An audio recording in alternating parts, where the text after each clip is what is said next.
এক নদীর ধারে একটা বিশাল বড় জাম গাছ ছিল।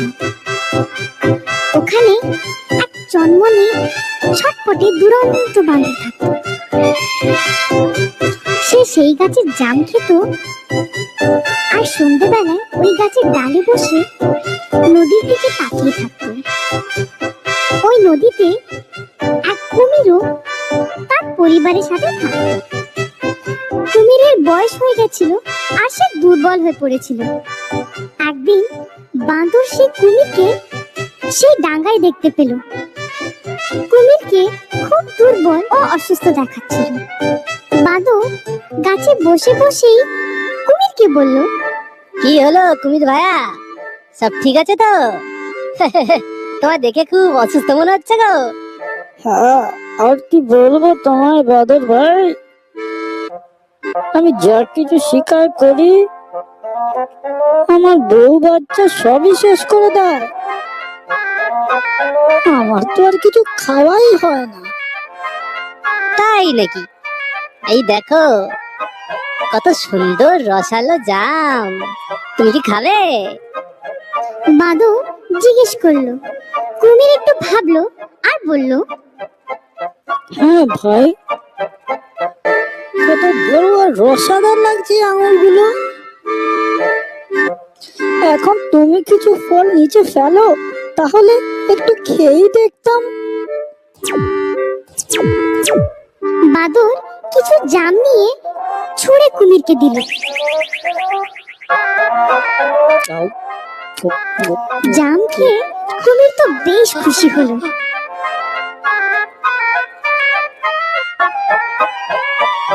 সে এরকম ভাবে রোজ বাঁদরের কাছে আসতো জাম খাবে বলে। বাঁদর আর কুমিরের বেশ বন্ধুত্ব হয়ে গেল। একদিন কুমির তার বউয়ের জন্য কিছু জাম নিয়ে গেল।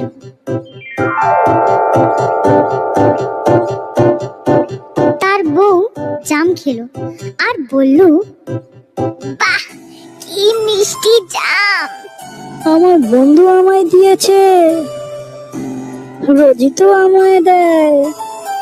কুমির গর্বের সাথে বলল, কোন বন্ধু?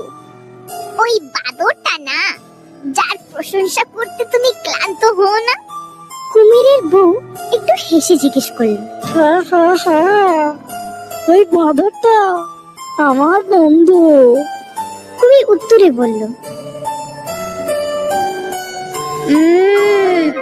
এই জামগুলো এত মিষ্টি, তাহলে রোজ এই জাম খাওয়া বাঁদরের কলজেটা কত মিষ্টি হবে।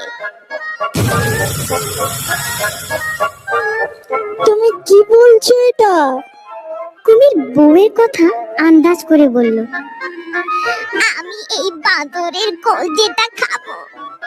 বউয়ের কথা শুনে কুমির ভয় পেয়ে গেল। এটা তুমি কি বলছো?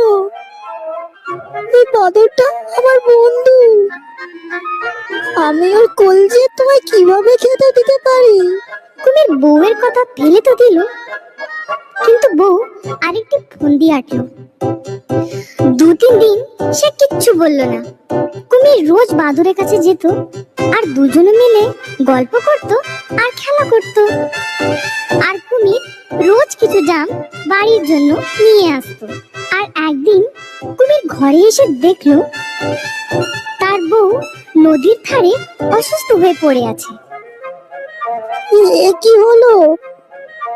কুমির চিন্তিত হয়ে জিজ্ঞেস করলো, আরে আমার অবস্থাটা খুবই খারাপ, আমি খুবই অসুস্থ হয়ে পড়েছি, আমার শরীর একদম ঠিক নেই। তো আমি এখন কি করতে পারি? কি করে তোমার এই সমস্যার সমাধান করা যেতে পারে? কুমির বউয়ের জন্য তো বেশ চিন্তায় পড়লো। এই সমস্যার একটাই সমাধান আছে, যখনই আমি ওই বাঁদরের মিষ্টি কলজেটা খাবো তখনই আমি শক্তিটা পাবো। এটা তুমি কি বলছো? তুমি কিছু অন্য উপায় বলো।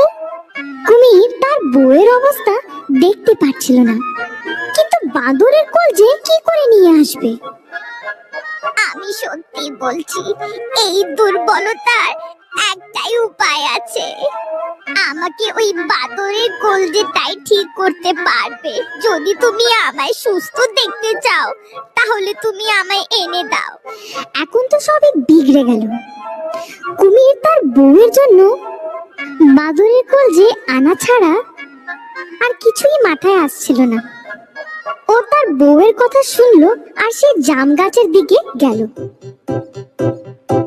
ও চলে যেতেই কুমিরের বউ নিজের মনে হাসতে হাসতে বলল, বাহ বাহ বাহ, এই ফন্দিটা তো কাজ করলো বেশ।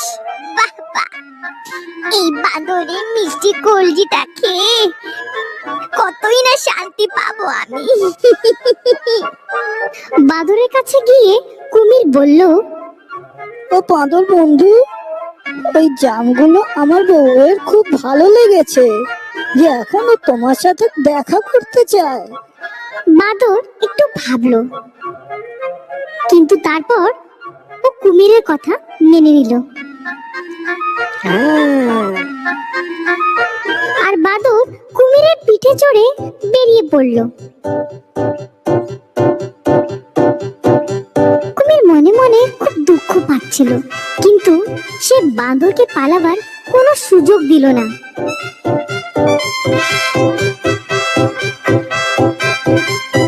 নদীর মাঝখানে পৌঁছাবার পর কুমির বাঁদরকে সবকিছু খুলে বলল। বাঁদরের খুব দুঃখ হলো, কিন্তু সে চালাকি দিয়ে কাজ করলো।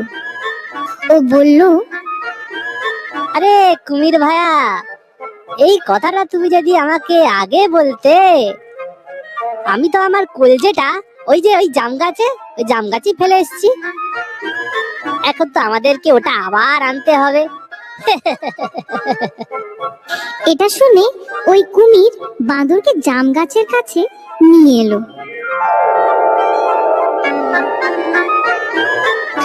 আর বাঁদর গাছে উঠে গিয়ে একটা কথা বলল, বন্ধুত্ব করো তো এরকমই করো, সব সমস্যার সমাধান একসাথে করো।